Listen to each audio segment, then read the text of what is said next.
Once upon a time, the infamous rover Reynardo plundered the floating isles. Then his mother called him to her deathbed. "Swear to me that you won't die on the gallows," she rasped. Reluctantly, he swore. And he whiled away his days at home with music, cards, and wine. But the Emperor had changed. He'd been good once, a shy, almost humble toad. He'd built universities. Then people started whispering about mass graves in the woods, midnight rituals, victims screaming. The Imperial Ravens would round up entire villages, and no one ever returned. The Ravens had come to Ubar scouting for ancient books said to be of great power. But the librarians had hidden the books, so they'd burnt the librarians. The citizens, outraged, had driven them off. The Ravens had come back with dropships. The kid had fled with one of those books. He was brave and dumb and wanted to join the rebellion. And Reynardo had promised his mother he'd protect him.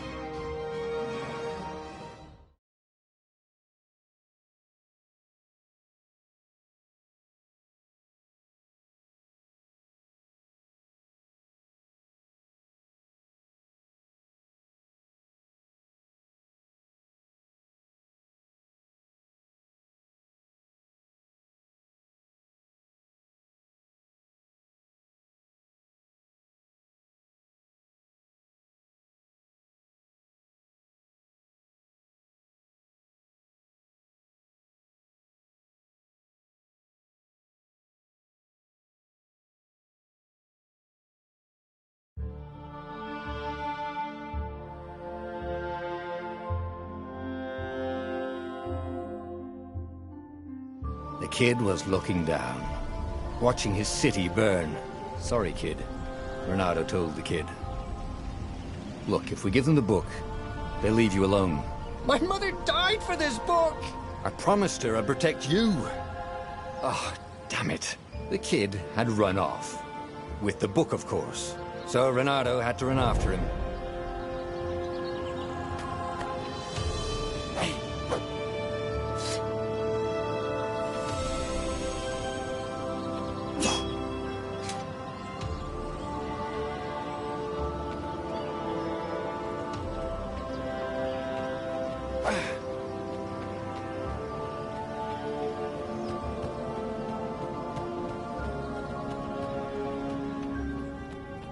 The two ravens were staring at the kid like he was their dinner, which probably was what was in their tiny brains. "Hey," Reynardo said. They cocked their heads at him. "Pick on someone as ugly as you." Wait, that didn't come out right. "For the Emperor!" The ravens cawed and rushed at him.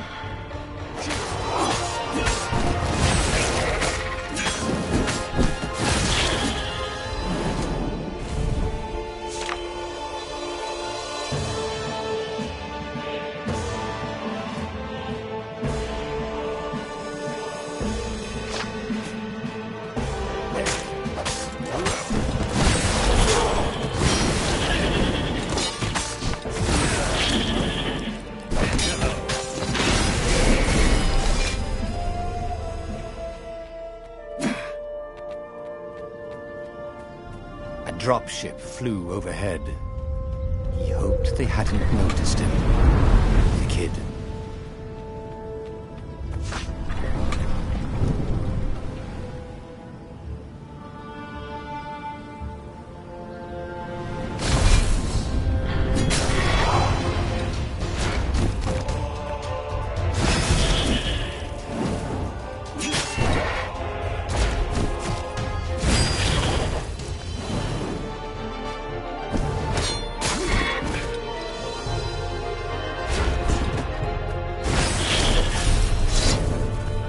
Oh, right.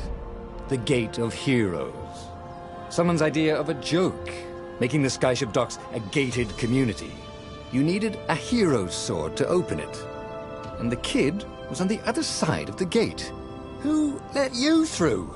Promise me you'll take the book to the rebels, or I'm gonna steal your ship. I'm not taking that damn book anywhere. and neither are you. Try and stop me, laughed the kid. I bet you don't even have a hero sword. And with that, the kid hopped away. Had to hand it to the kid. He was an idiot, but he had guts. Where was Reynardo going to get a hero sword?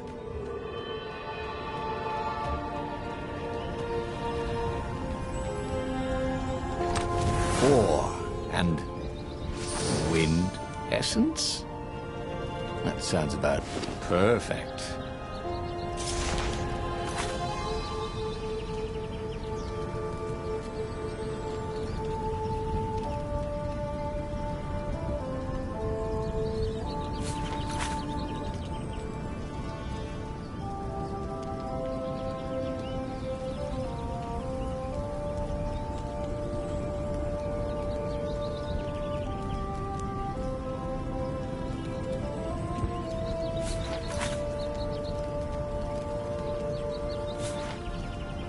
Hero Sword, QED.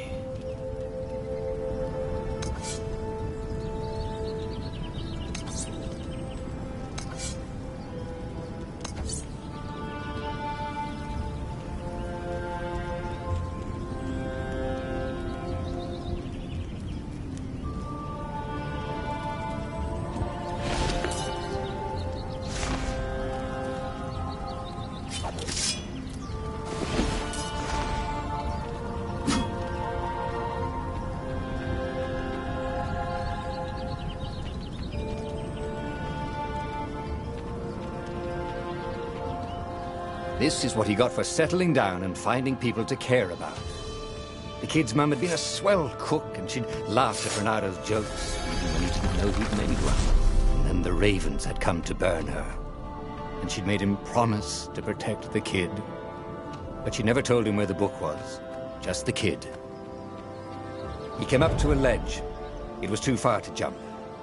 There'd been a bridge here before, hadn't there? And there was Peter, giggling at him. "How'd you get across?" he asked the kid. "Where'd you find a hook?" "I hopped," said the kid.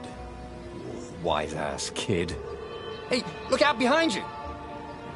"Cute," said Reynardo. Oh, ravens.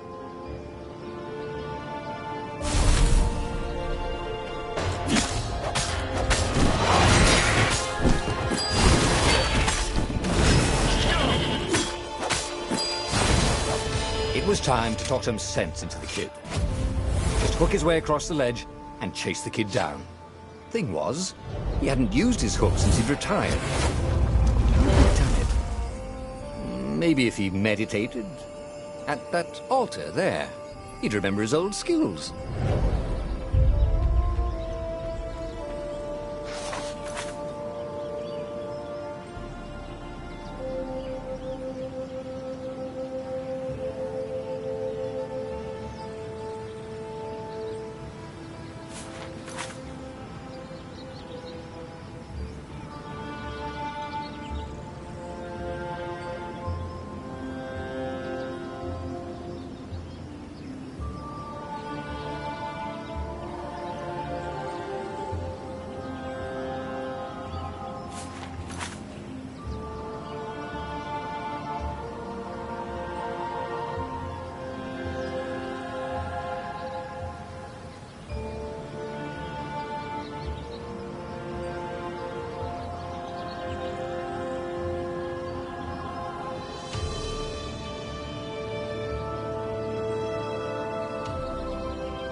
Was starting to come back to him. Something you never completely forgot, like how to freeze time when attacking. The more he fought, the more he'd probably remember.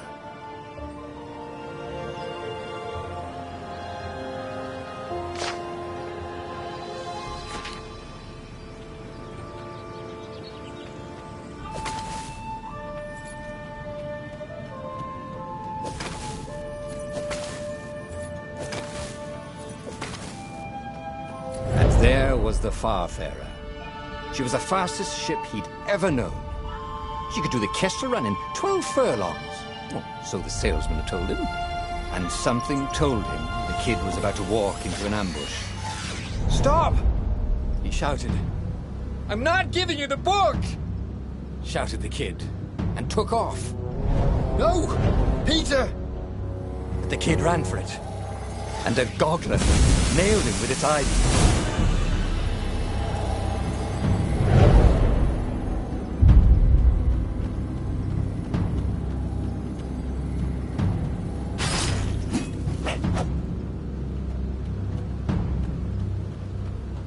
The book was unburned. Next to it were the buckles from the kid's shoes, and a kid-sized pile of ashes. Damn it. Why hadn't he lied and told the kid he'd take the book to the rebels? The kid would be alive now. Really pissed off and betrayed, but alive. Oh, damn it. Reynardo picked up the book. He couldn't let the Empire have it now. He was going to have to get it out of there. He'd be a wanted man. Probably have to join the rebellion just to have a place to dock. Well, he'd hated home life anyway.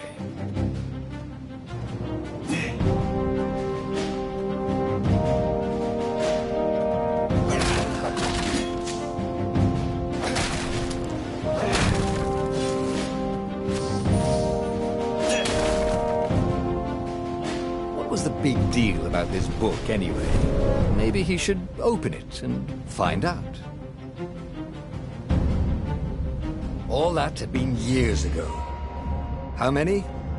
The war was a blur, and now 3 Raven scout ships were chasing him. "Where are you running, rebel?" cawed the Raven captain over the loudhailer. Reynardo could see them cranking up their catapults. "Just going out for milk?" Reynardo yelled back. "Where can you run?" laughed the Raven horribly. Far behind him, another city was burning. The dark cloud above its island was thousands of Imperial ships. The fleet was doing a thorough job. "Take us to the rebel base, and we'll spare your life!" it cawed. The entire jury-rigged rebel fleet was only a few islands to the east. Beyond that were only the pillars of heaven, a sea of endless blood-colored tornadoes. The rebellion was out of time, unless Reynardo could bring a game-changer. Maybe he could. Reynardo had found out where he could find the pieces of the Sky Ripper, the legendary weapon that had exiled the lost gods. Surely a legendary weapon could win the final battle.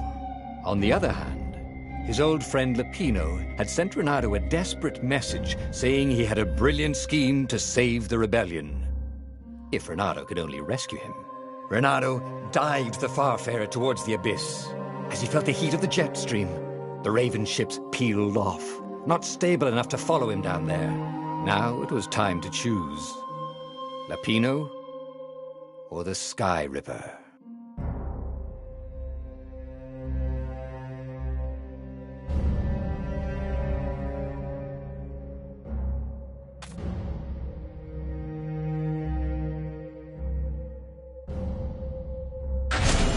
Every child knew about the Sky Ripper.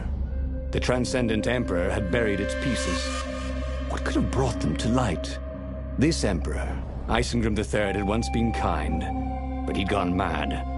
And now he was conducting secret, obscene rituals to bring back the lost gods. Had he, somehow, summoned the long-lost components of the legendary weapon out of the deep places of the earth? It was more than Reynardo could fathom. But if he could find a legendary weapon, he would use it.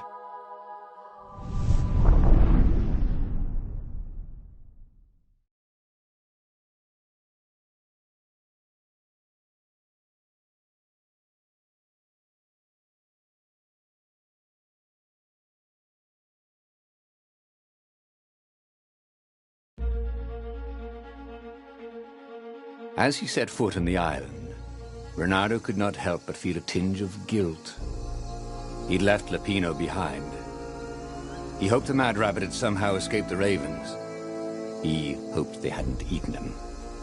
If they had, he hoped they hadn't eaten him alive. Why had he chosen the Sky Ripper? Reynardo never made plans that required constant vigilance. He was a hero. He didn't think too much. He just went with his gut and hoped it all worked out. The Sky Ripper was a long shot. He'd have to devote himself to it. No side journeys, no rescuing old friends. That was against his nature. Could he stick with it?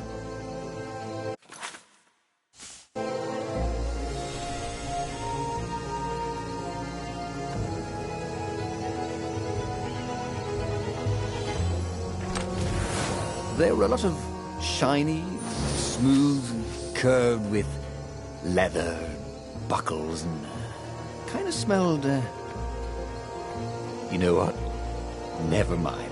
Yes, there was also ore and other useful stuff. Let's focus on that, shall we?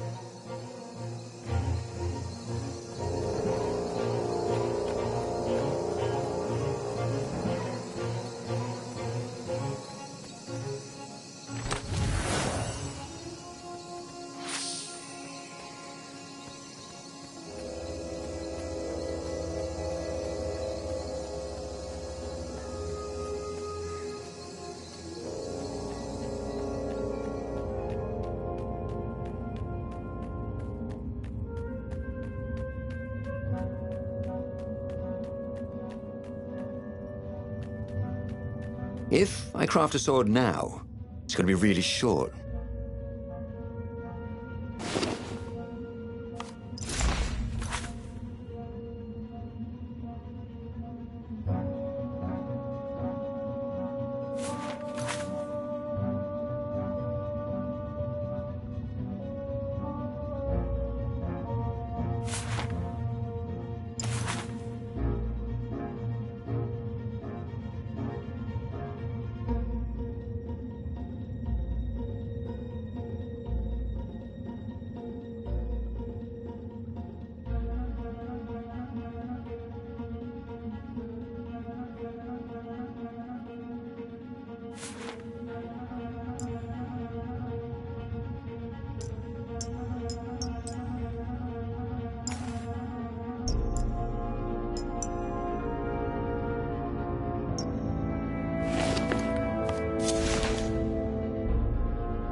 Huh?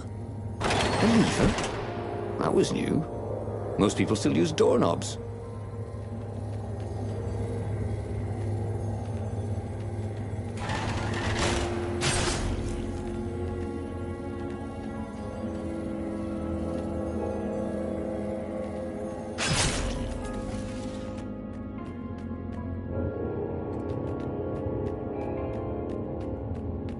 The people who had built this castle, did they even know what monstrous weapon lay hidden within their walls? The Sky Ripper could destroy anything it touched, or so the legend said. As the Transcendent Emperor had fought the Lost Gods, thousands of thousands had died. But Reynardo had been through wars. The only merciful war was a short one. Reynardo felt a little bad stealing crafting materials from the chests. He preferred to rob them from people at sword point.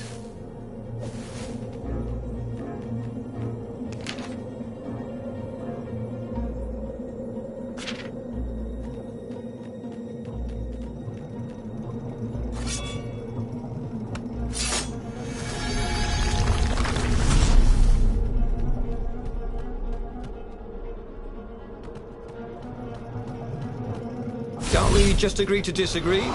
Said Reynardo. No?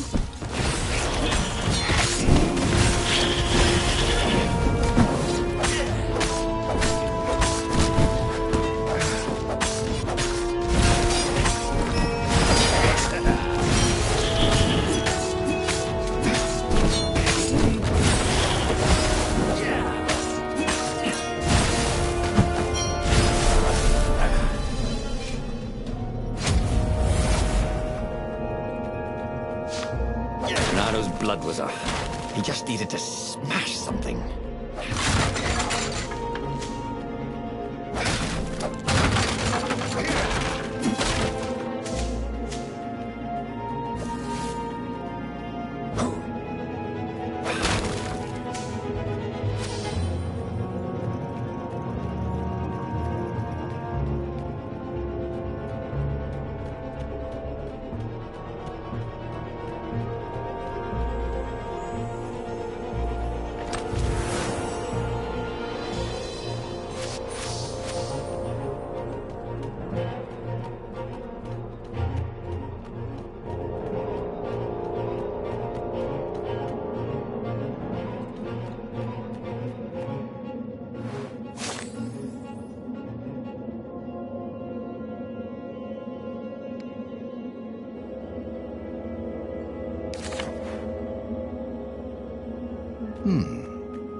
Hero Wall, Hero Sword, Ice Wall, Ice Cube.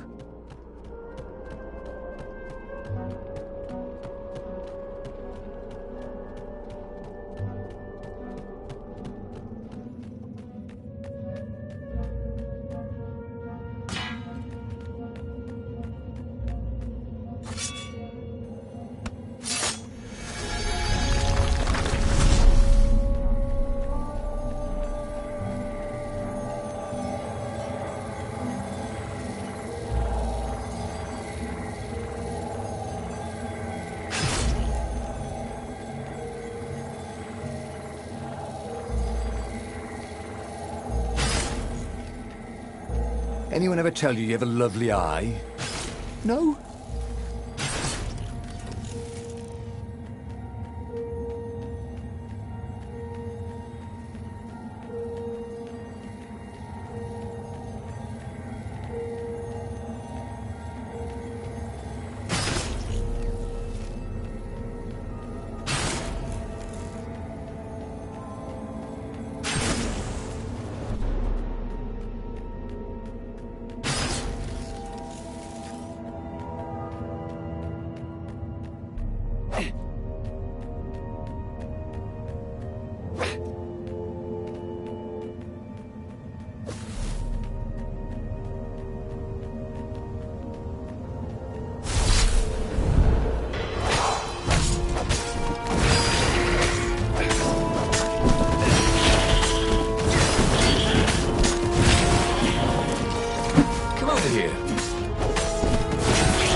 Firewalls only let you through if they think you're hot enough.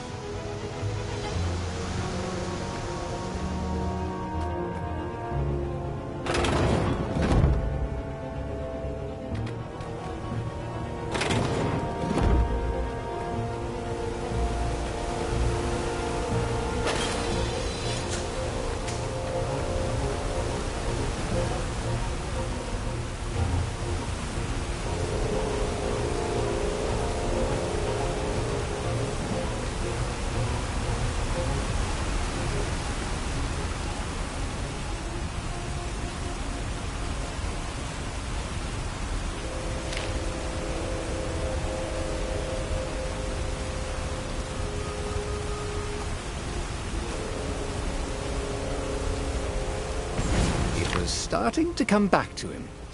something you never completely forgot, like how to freeze time when attacking. The more he fought, the more he'd probably remember.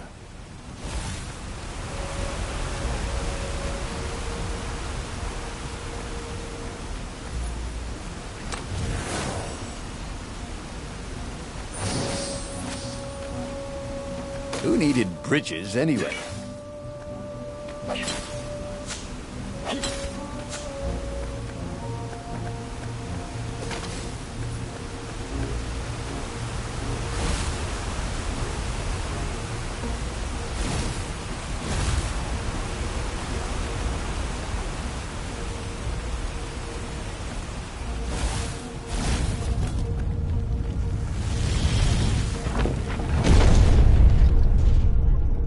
There it was.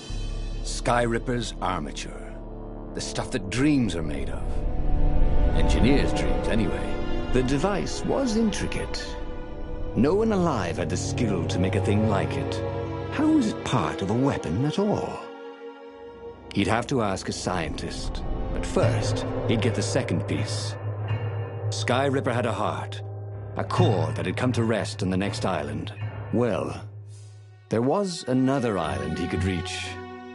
Zenobia had just invaded it with her father's Raven battalions. She must be encamped there still. But fighting Zenobia now, that made no sense at all. He'd already sacrificed one friend to get this armature, was it? He didn't need to hurry to face her. She would find him.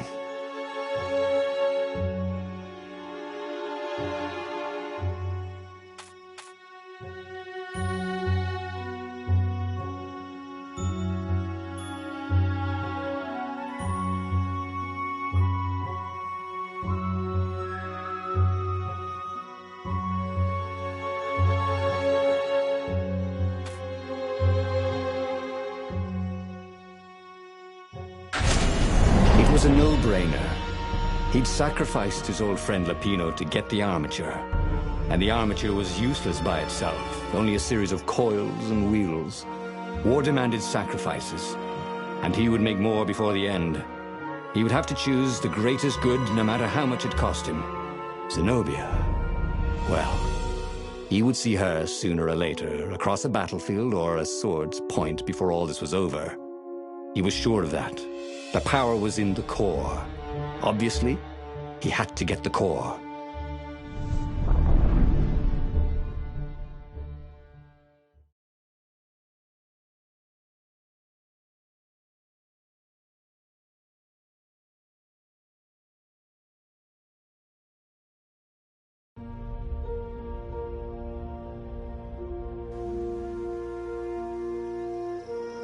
He looked up at the old trees around him.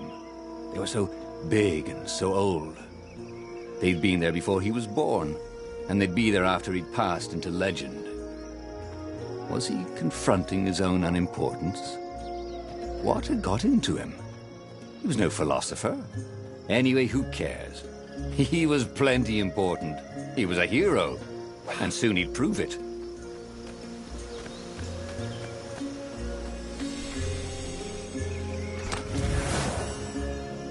I wonder what I could make with all these sword-crafting materials, thought Reynardo.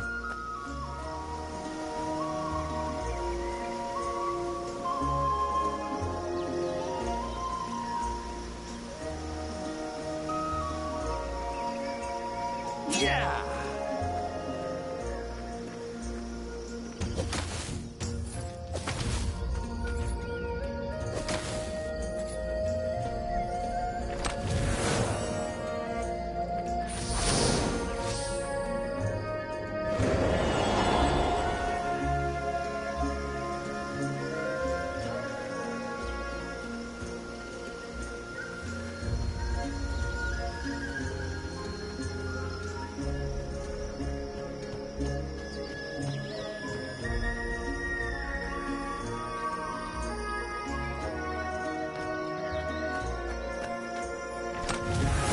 In this chest, there were woodcuts of amazingly beautiful vixens wearing no clothes at all.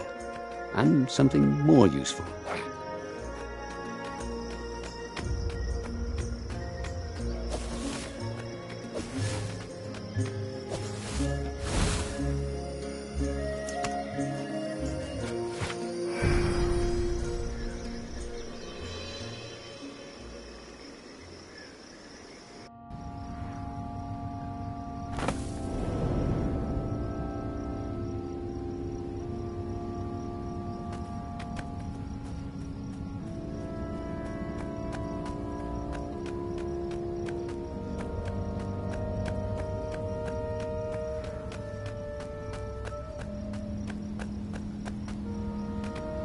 There was something sour in the air. Like the earth had ruptured over something that had been fermenting for a very long time.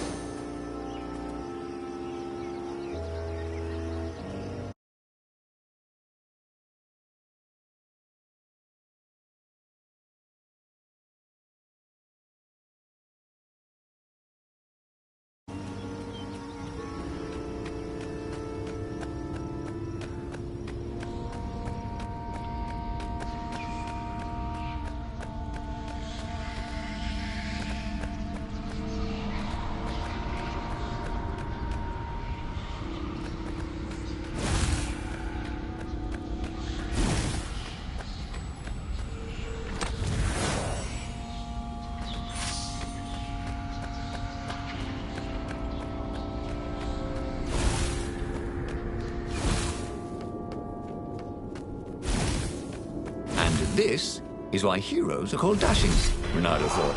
See? Dashing? Get it?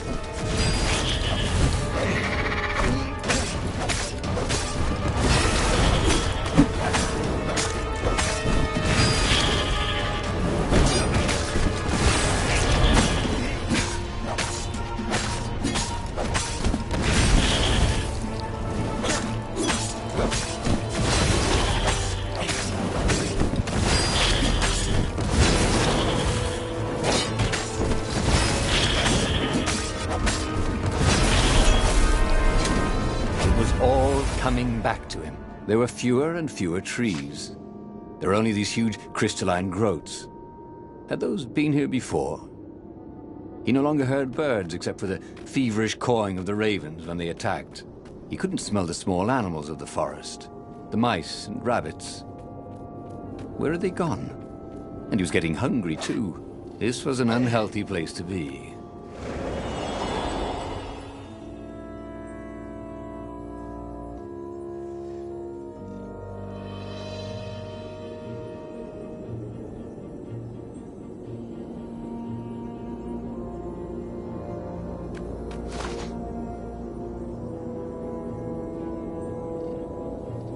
He missed his old skills. He welcomed them back like he was at a reunion.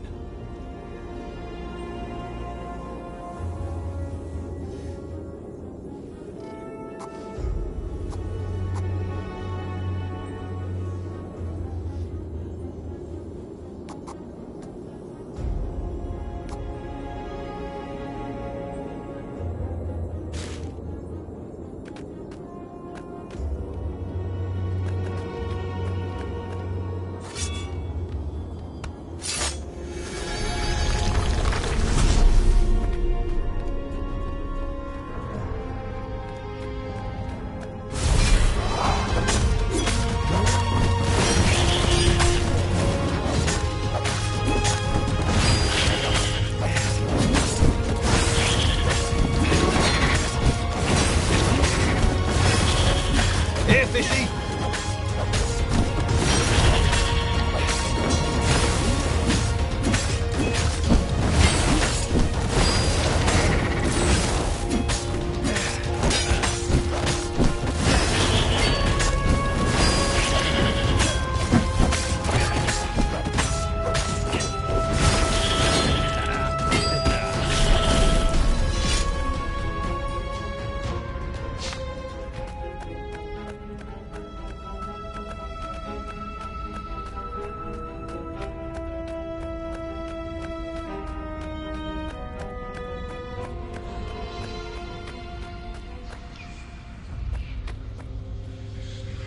The 20-sided core made him feel physically sick. Once he had sneaked into a temple of the dark arts, and he hadn't liked what he smelt and saw there. This felt like that. As quick as he could, he wrangled the icosahedron into the armature. The wheels began to spin, then glow. The sick feeling quickly spun away. Now he only felt sad. He had lost good friends for this war apparatus. He carried his prize back to the Farfarer. Now, he had to make his next move. There was a key Imperial outpost on the Nexus. If this really was some sort of superweapon, he could use it to wreak havoc on the enemy. And if it wasn't, well, better to know that before the final battle. But maybe he should show it to some scientists first. There was an observatory on the Nexus. Maybe he should go there before he fired it.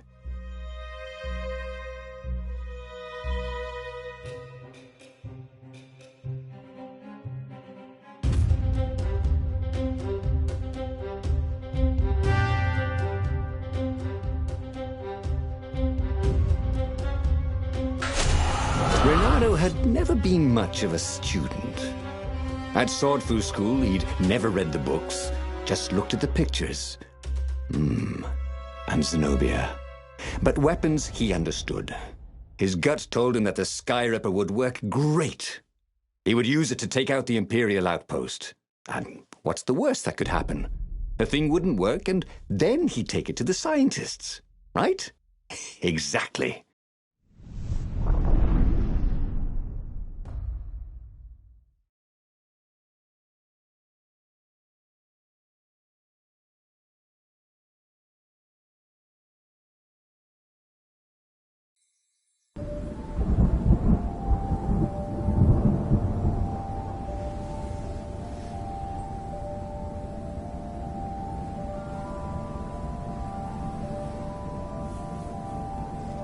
As he set out down the path, Reynardo wondered why the parts of the Skyripper had only surfaced now, thousands of years after the Transcendent Emperor had discarded it. This Emperor, Isengrim III, had performed terrible, bloodthirsty rituals to invoke the lost gods. Perhaps that was bringing up lost artifacts. How perfect, then, that the Skyripper would reappear to be his destruction.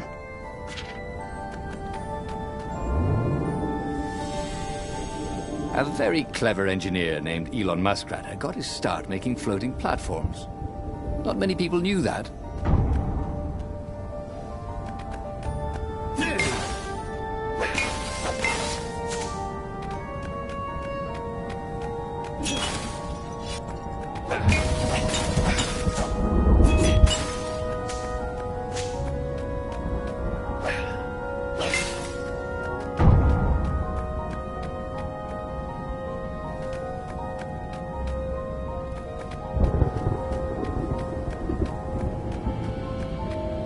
Sometimes, Reynardo really hated inanimate objects.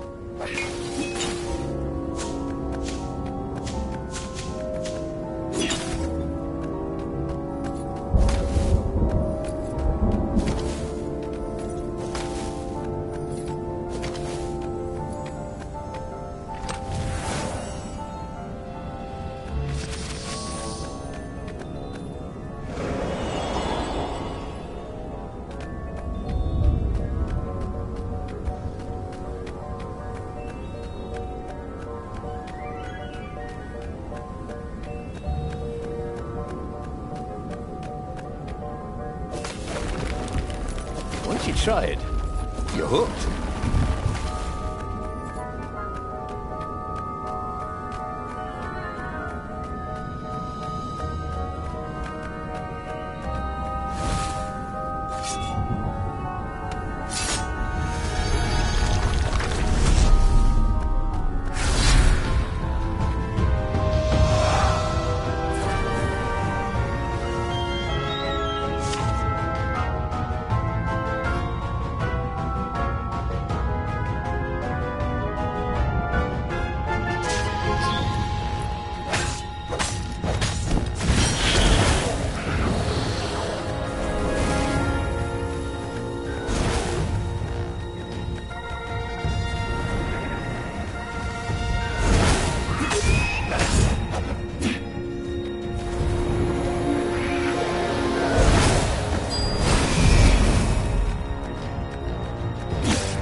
Renardo felt a little better.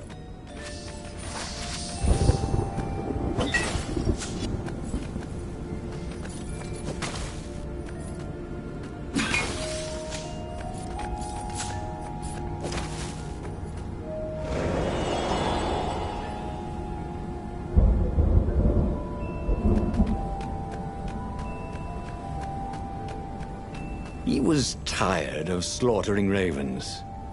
Maybe it was time to test out the new weapon. He turned a knob on the Sky Ripper. It made strange, mechanical noises. The wheels spun faster. It began to hum.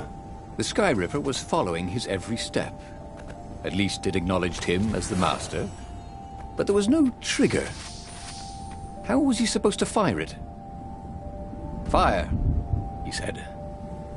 Nothing happened. Well, maybe it just needed to warm up. After all, it hadn't been fired in thousands of years.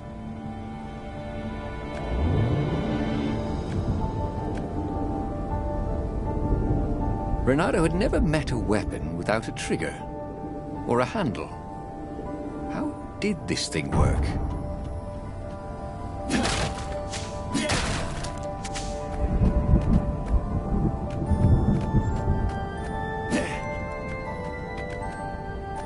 A crafting bench. Renardo wondered what he could make with it.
The Sky Ripper was making a whining noise now, and its wheels were spinning so fast he could no longer see them. Renardo had a thought. "Please?" he asked. The Sky Ripper began to glow. Boom! The outpost burst into flame. Ravens flapped out screaming, wings on fire. The base was his. The Farspeaker toad came hopping out. Renardo! It croaked, sounding like a toad version of Zenobia. Don't use the Sky Ripper. It will destroy the world. Yeah, sure it will, cracked Renardo. Pull the other one. If you don't trust me, go see Calaveras. That sounded sensible. Why did she always have to sound sensible all the time? Oh, it was infuriating. Of course she would say that. He was supposed to hurry and bring the Sky Ripper to the council so the rebels could actually win the war. But what if she was right? Damn it.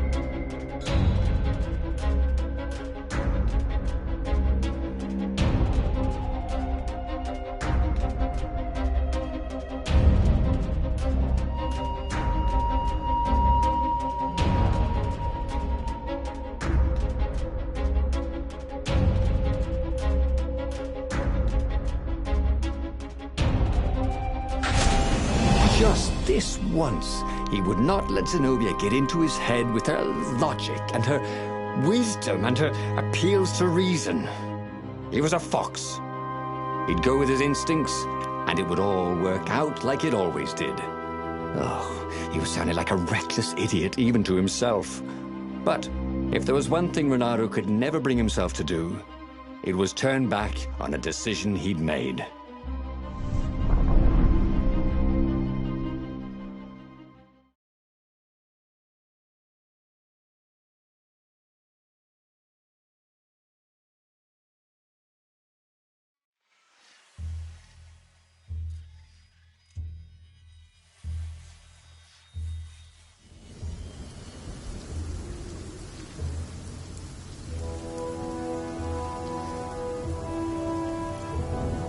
Imperials were flapping and cawing all around the ruins.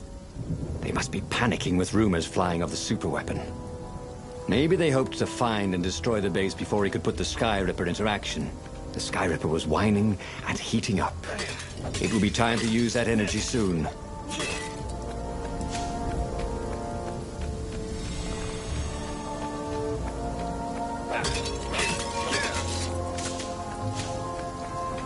Reynardo felt like he was ready to learn new things. Thank goodness he didn't have to go to school for that.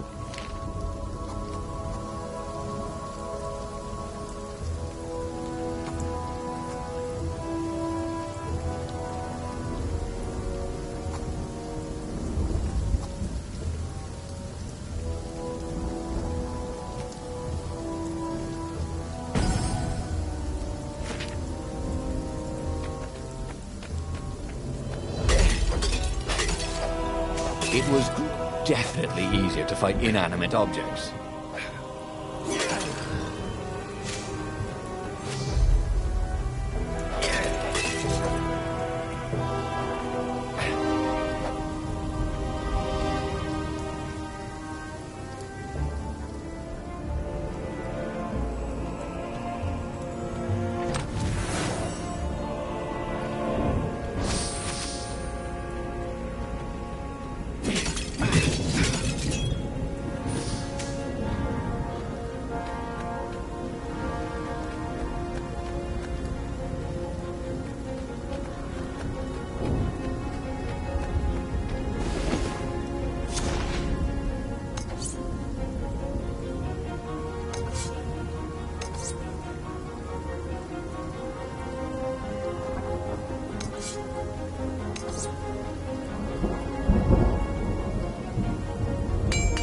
Sword from the south was terrific for barbecuing sausages and ravens.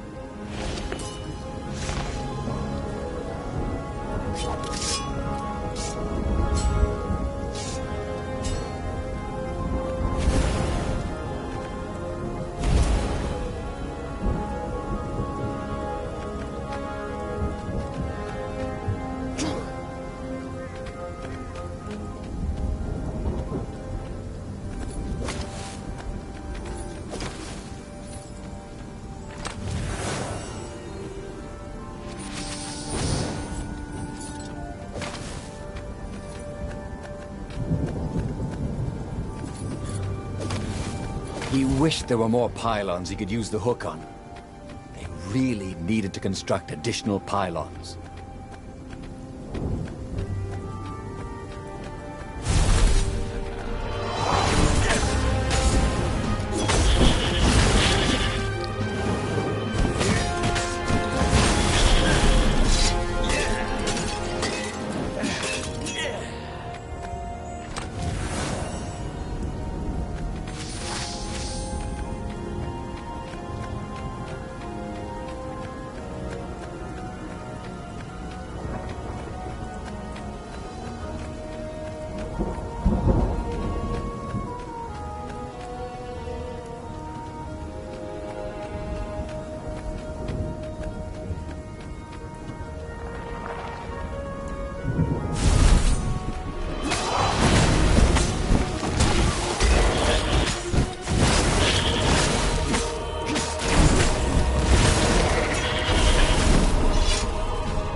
was a fantastic weapon.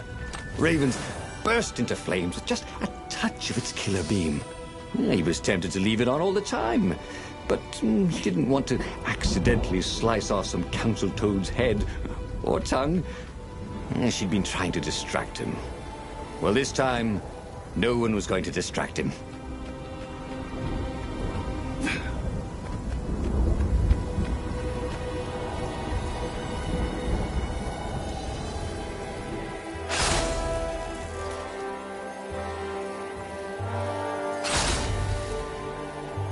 These things could really use a hand.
As for the gate, well, he could take her or leave her.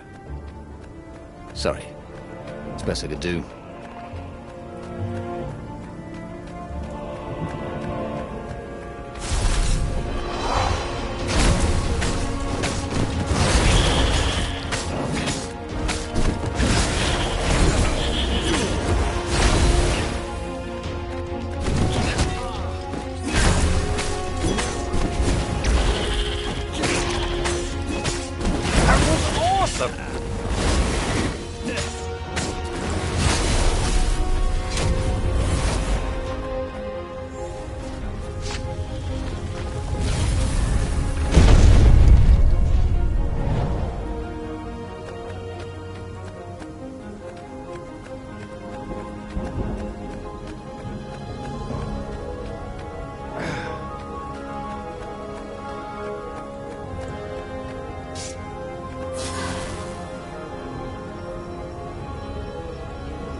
As he headed towards the council chamber, Reynardo felt everyone watching him.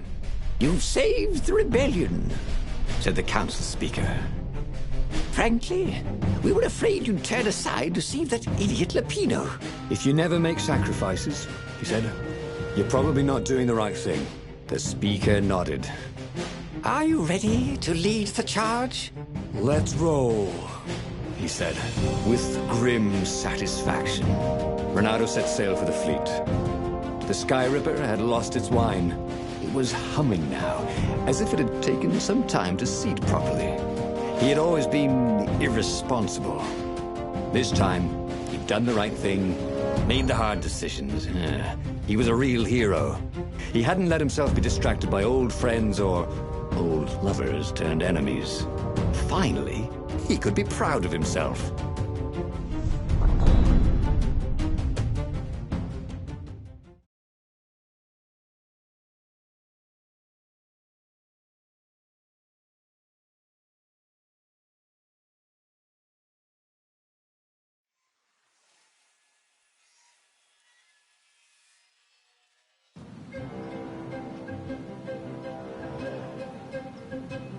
He was ready.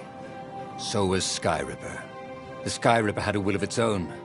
It picked out its own targets and set them on fire. This was going to be a short battle. He would set the ships on fire if he didn't need them to get to the Emperor. And he wondered if he'd see Zenobia, or if she'd flee. Wouldn't she be proud of him? At least, a bit of respect? He'd become an all-conquering hero.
He was more and more extraordinary.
Sharp?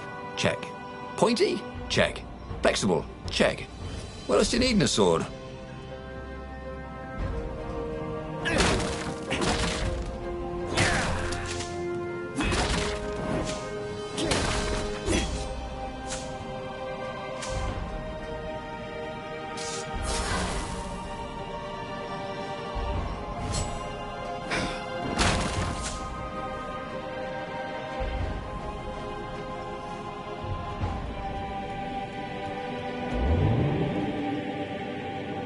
Take a leap of faith, said the inscription.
what was really fun was hooking yourself onto a moving ship.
There was a parchment on a signpost. It was from her. Every time you fire, you risk the destruction of the universe. That's insane. We surrender. A trick? Maybe she really believed it. He could hear horns blaring the retreat. Maybe it was true. Maybe they had one.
When you needed one.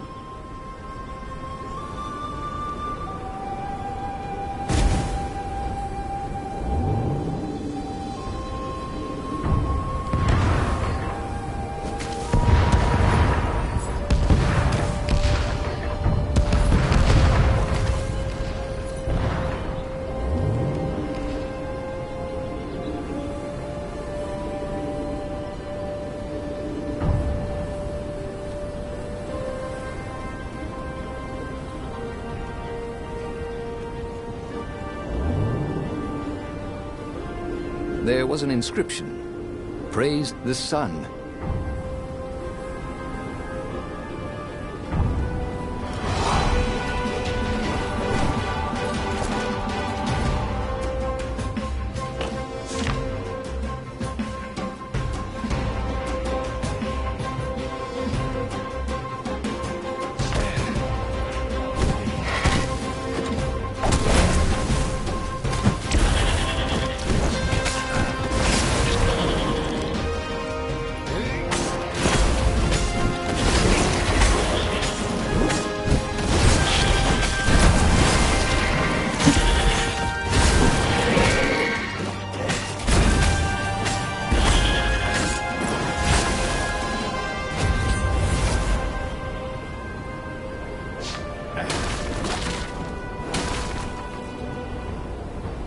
And there was Zenobia, wearing the white robes of surrender.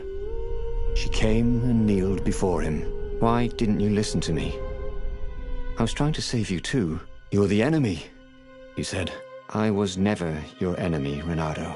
Then she spoke a terrible word and made a gesture with her hand. She stopped moving, covered in frost, and he wondered why she'd frozen herself. Then the Sky Ripper froze, and then, for a moment, he felt very cold and discovered that he couldn't move. The next thing he knew, the sun was a giant, monstrously red. It took up half the sky, and he was in a parched red desert. And then he was on fire. Okay, that was weird. He could have sworn he just died. Instead, he was on the Farfarer, sailing away from Ubar. And it was still burning. He'd fled burning Ubar years ago, hadn't he? And now he was back there. Had all those years fighting the Empire been nothing but a vision into the future? A useful vision if it was true. He'd learned something. Zenobia still had feelings for him.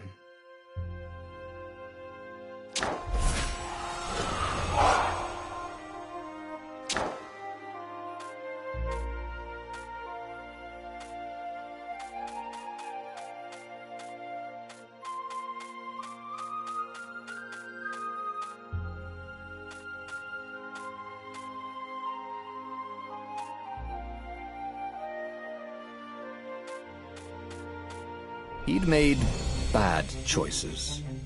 But now, when the real battle came, he wouldn't make those choices. He wouldn't make the same mistake twice.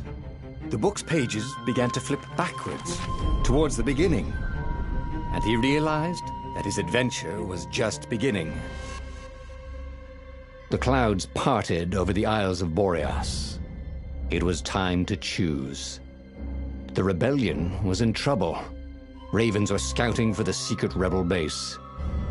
They needed a game-changer. Pieces of the Sky Ripper had surfaced. Or so a scholar in the mountains had told him. Surely the weapon that banished the lost gods could defeat the Emperor. Also, a temple had risen out of empty desert. The Emperor had brought the Sky Ripper pieces up out of ancient burial by his obscene rituals. Could this be where the Iblis stone was hidden? Someone better get it before he does, thought Reynardo. On the other hand, his old friend Lapino needed rescuing.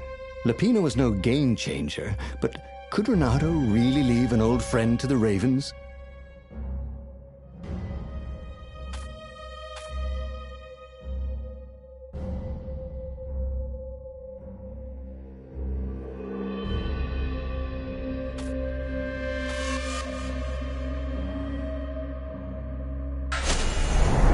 Lapino.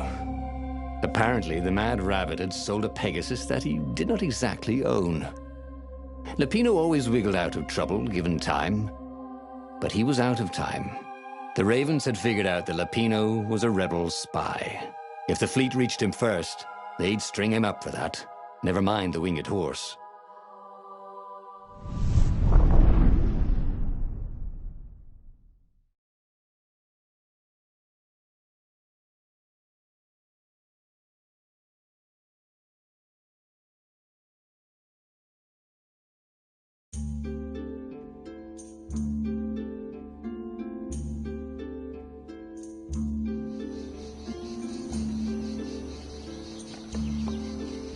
Lapino had apparently managed to confuse the judge by arguing that he hadn't actually stolen a winged horse. He'd only sold it.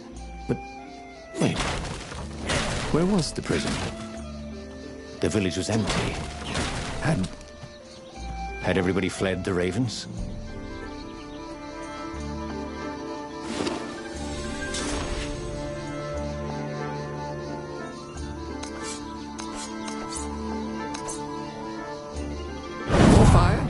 Yes, please.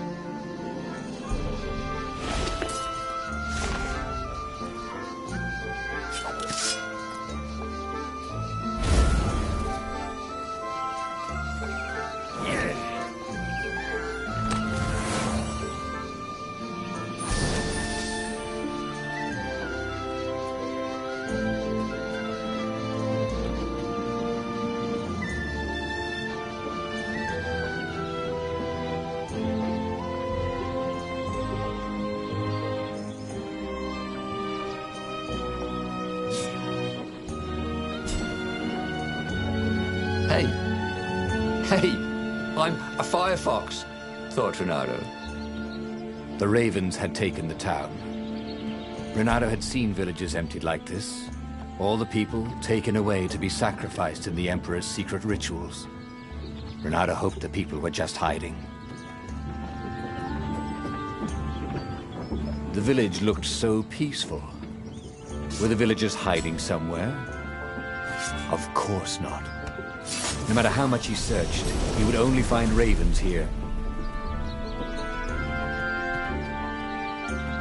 What was behind that door? Reynardo's nose told him there was treasure there. They must have forgotten it in a hurry. Surely they wouldn't mind if he helped himself to it. After all, they wouldn't even know.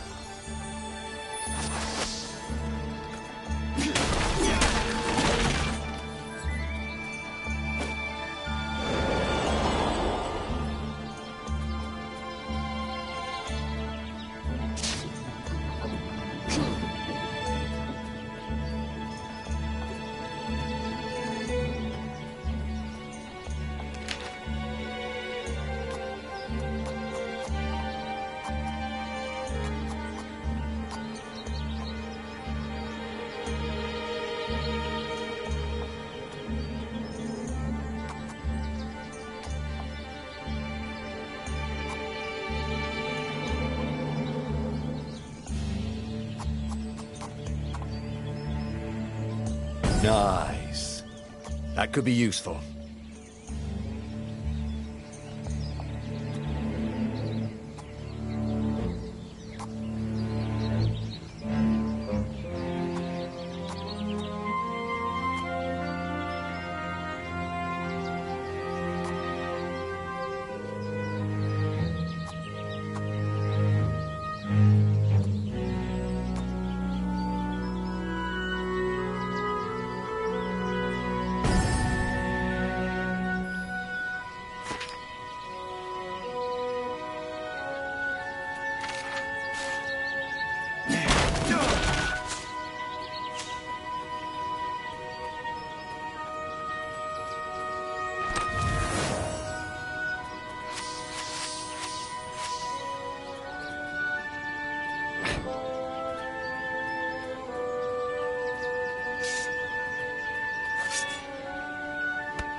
Those sheaves were really very well made, weren't they?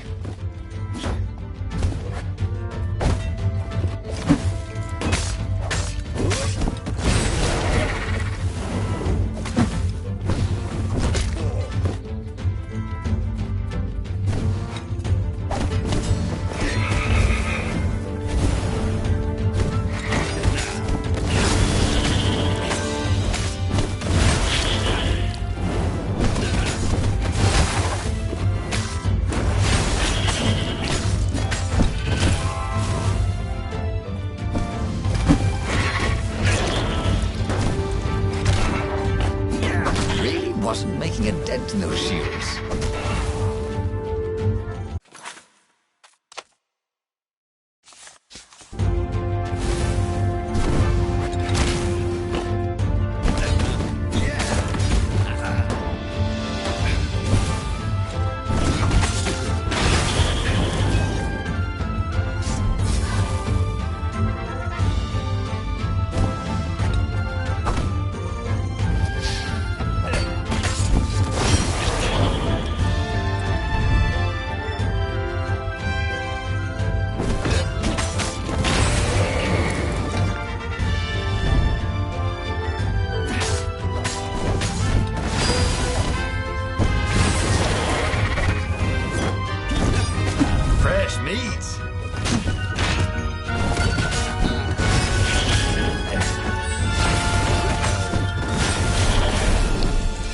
Ravens were landing everywhere. The advance guard. He'd better get moving. If they got to Lupino first, they'd eat him for breakfast. Or a snack. Ravens weren't picky. If they got hungry, they sometimes forgot to interrogate their prisoners. Even top spies like Lupino. Where had the mad rabbit got to?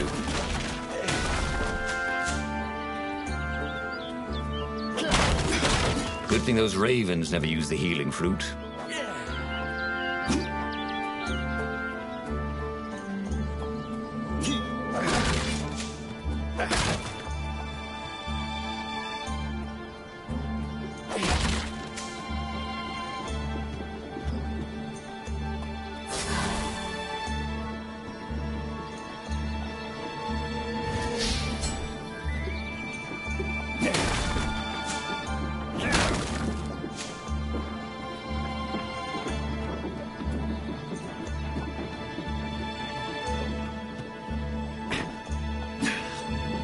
To be something useful in these things, didn't there?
Once, he didn't have anything clever to say.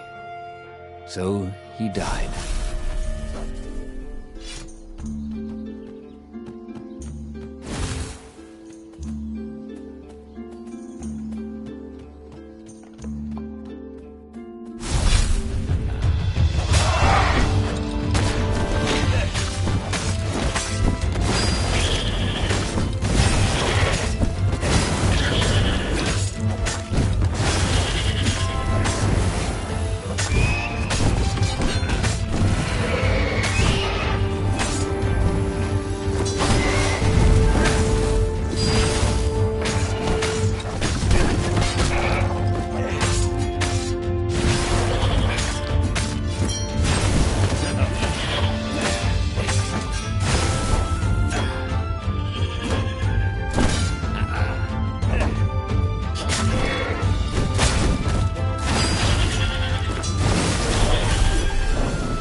Renato felt a chill run down his back.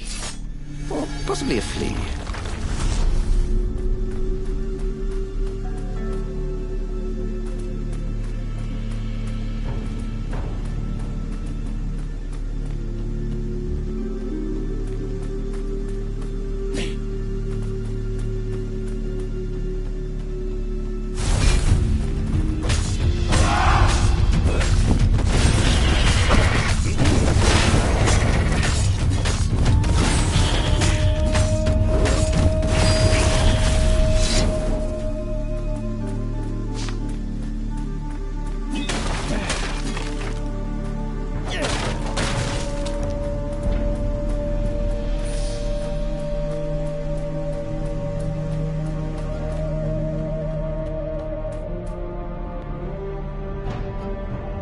Dirty and bloody, Renato finally reached Lapino. The rabbit was practicing his shuffle. Renato recognized the cards. It was Lapino's favorite deck. Oh, I thought you were in danger. I am! The ravens are coming. Oh, the prison thing. Right, yeah, we see this guard owed me 53 ducats, so we made a deal. They're very reasonable people, actually, for weasels. Now, I got a brilliant plan to kidnap Zenobia. We capture Zenobia, we find out what she knows, and that's the whole war right there. Easy peasy, lemon squeezy. Capture the Emperor's greatest general, who happened to also be a deadly sorcerer, and, oh, his only daughter? That would be worth it. And it would be nice to see her. He'd always had a soft spot for her. And he felt sure she had one for him. On the other hand, he could still get to the core of the Sky Ripper, even if he couldn't get the whole thing. It must have great power.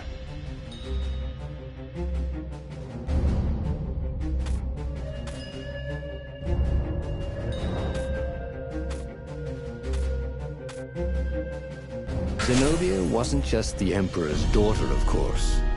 She'd been Renato's best friend in Sword Fu school. And you're still mad for her, the rabbit reminded him.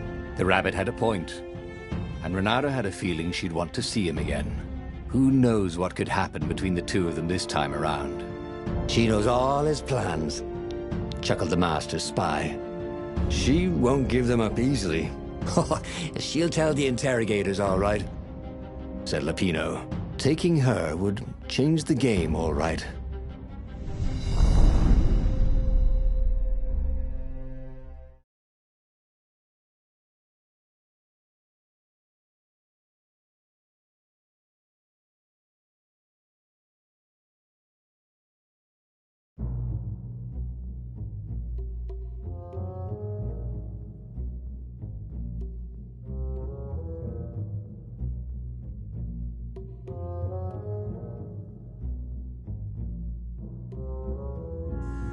The city was already under Zenobia's control. I had to admire her efficiency.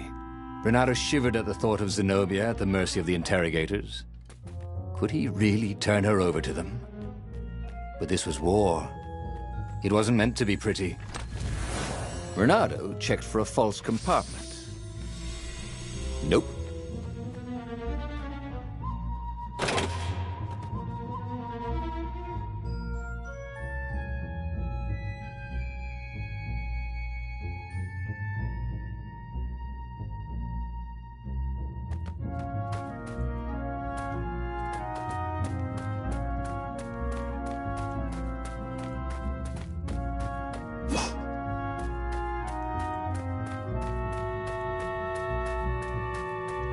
He needed some way to break the ice with this wall, so to speak.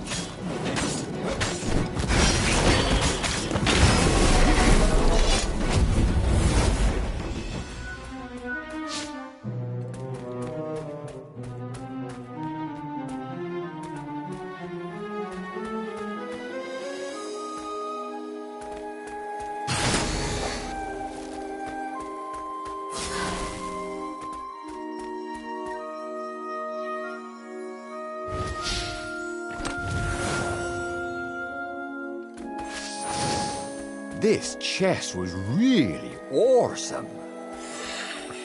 See what I did there?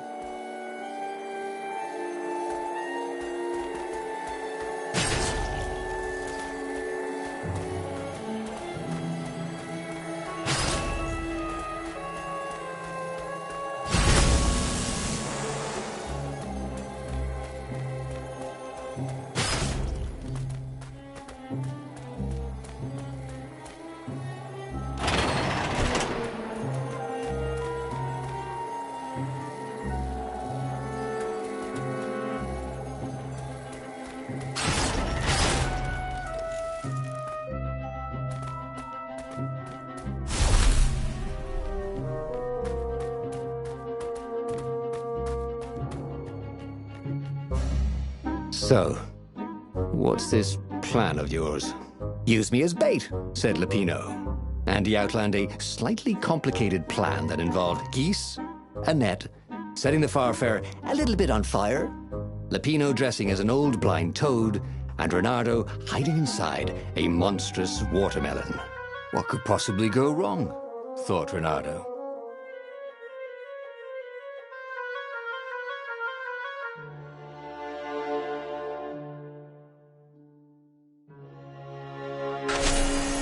Oh, this is gonna be fun, said Lupino, as he ran to go set up his marvelous plan. Hey! Hey, a workbench! He could try out his new bling.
Well, he'd always wanted to do that.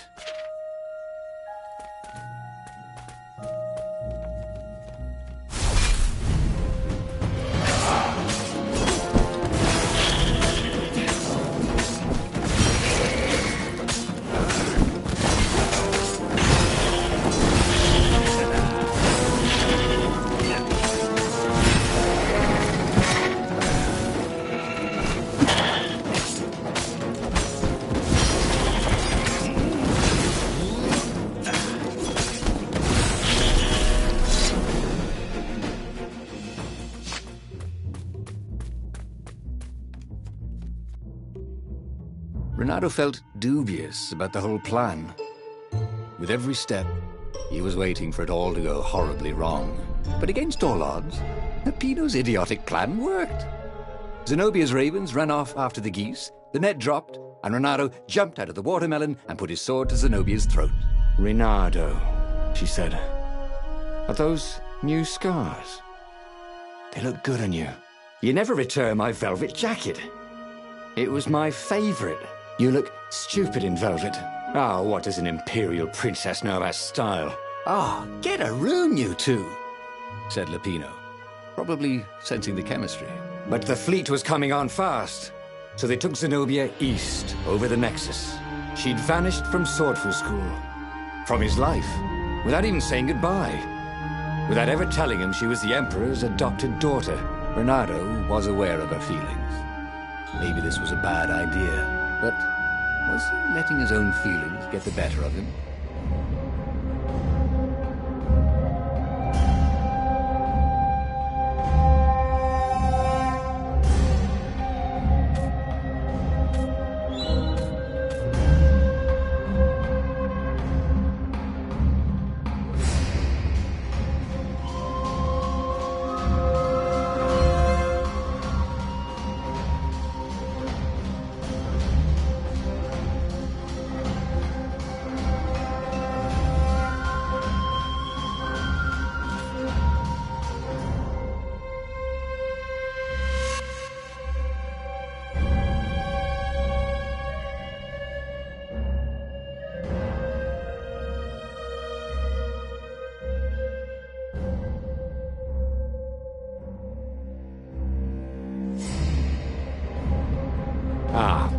Lupino was right, Reynardo thought reluctantly. She knows things. She recognized his look. You're taking me to the interrogators, aren't you? She said, wide-eyed. And then she jumped, with horror. Reynardo saw Zenobia plummeting. Then he saw the Nexus below them. cats always land on their feet. Ah, she'll head for the Imperial outpost, yelled Opino. You have to catch her.